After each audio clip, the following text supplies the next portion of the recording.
ఒకప్పుడు మన పాకిస్తాన్ ఎందుకన్నా అంటే మన దేశం నుంచి విడిపోయింది కాబట్టి ఆ పాకిస్తాన్ నుంచి మన దేశానికి సంబంధించినటువంటి సైన్యానికి మధ్యన యుద్ధం నడుస్తూ ఉంటే అమెరికా యూరోప్ దేశాలు ఇచ్చే ఆయుధాలు పాకిస్తాన్ దగ్గర ఉండే.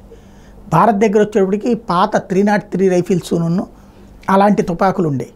వాడు అవతల నుంచి కాలుస్తూ ఉంటే ఇక్కడ డిఫెండ్ చేసుకోవడం తప్పించి అఫెన్సివ్గా వెళ్ళడానికి అవకాశం ఉండేది కాదు.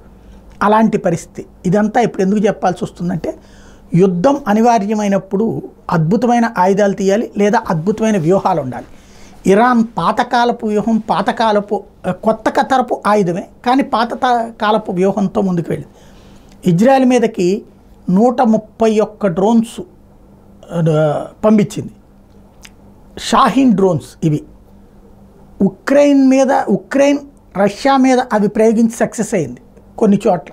అలాగే ఇది అనుకుంది. కానీ ఇజ్రాయెల్ ఐరన్ డోమ్ శక్తిని తక్కువ అంచనా వేసింది. వాళ్ళకి సంబంధించిన అర్జున్ని తక్కువగా అంచనా వేసింది. వాళ్ళకి సంబంధించిన డేవిడ్ని తక్కువగా అంచనా వేసింది. వాటి ఇంపాక్ట్ ఇప్పుడు పెద్ద ఎత్తున కనిపించింది. అక్కడ దాకా వెళ్ళడానికి గంటల సమయం తీసుకుంటాయి డ్రోన్స్. ఈ లోపే పేల్చి పడేశారు. అటు జోర్డాన్ పేల్చింది, అమెరికా పేల్చింది, బ్రిటన్ పేల్చింది. ఇన్ని దేశాలు పేల్చి అవతల పెడితే మిగిలిన దాన్ని అక్కడ ఐరన్ డోమ్ పేల్చేసి, తద్వారా సంప్రదాయ విధానంలో మెరుపు కంటే వేగవంతమైన దాడి ఉండాలి. నిదానంగా ఒక మిస్సైల్ వస్తే చూస్తా కూర్చోడానికి అవతల దేశం సిద్ధంగా లేదు. ఇది బయలుదేరి అక్కడికి వచ్చేలోపు అంతకంటే పవర్ఫుల్ వెపన్ వస్తుంది. మరి ఇరాన్ ఈ ఫెయిల్యూర్ ఎందుకు ఏంటనేది సమీక్షించుకుంటుందో లేదో తెలియదు.